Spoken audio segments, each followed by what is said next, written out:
নমস্কার দর্শক বন্ধুরা, কালারফুল কিচেন রেসিপিতে সবাইকে স্বাগত জানাচ্ছি। আজ আমি মিষ্টি কুমড়োর পাতা দিয়ে দারুণ টেস্টি একটা চাটনি রেসিপি শেয়ার করব।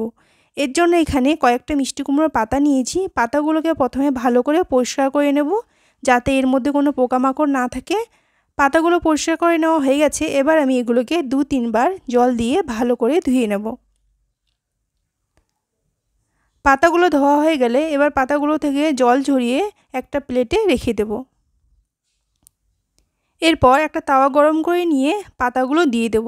পাতাগুলোকে কিছুক্ষণ পর পর উল্টে পাল্টে সেঁকে নেব। খেয়াল রাখতে হবে এই সময় গ্যাসের ফ্লেম লোতে রাখতে হবে, তা না হলে পাতাগুলো পুড়ে যেতে পারে। এভাবেই কিছুক্ষণ পর পর পাতাগুলোকে উল্টে পাল্টে ভালো করে সেঁকে নেব। যখন পাতাগুলো এরকম করে সেঁকা হয়ে যাবে তুলে নেব।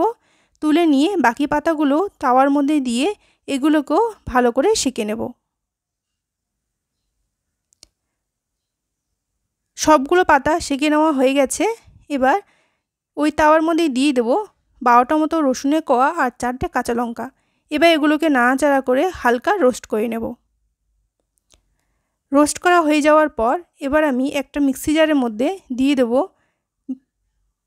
মিষ্টি কুমড়োর পাতাগুলো, আর দেবো রোস্ট করা রসুন কাঁচা লঙ্কা, আর দেবো স্বাদ মতো লবণ আর 1 চামচ সরষের তেল। তেল দিলে কিন্তু এর স্বাদ ভীষণই ভালো হয়। এরপর এটা পেস্ট করার জন্য প্রয়োজন মতো জল দিয়ে পেস্ট করে নিলেই তৈরি হয়ে যাবে কুমড়ো পাতার দারুণ টেস্টি চাটনি।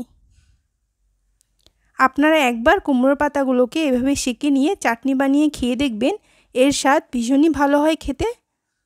আশা করছি আজকের রেসিপিটি আপনাদের ভালো লেগেছে। যদি ভালো লেগে থাকে তাহলে প্লিজ আমার চ্যানেলটিকে লাইক, শেয়ার, সাবস্ক্রাইব করার অনুরোধ রইল।